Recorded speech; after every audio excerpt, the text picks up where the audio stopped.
So what are we driving here, Dan? 1954 Jaguar XK140. This is a late 1954.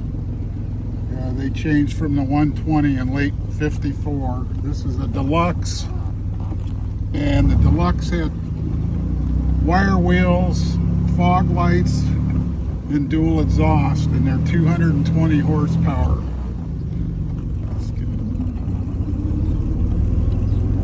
This car was sold new at Thornburg Jaguar in Beverly Hills, California. Spent most of its life in California. And it's got 61,722 miles on it, which I think is correct.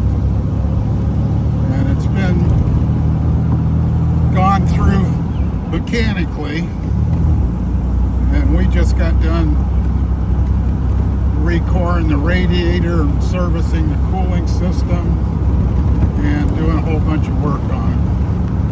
I bought the car in 2008, and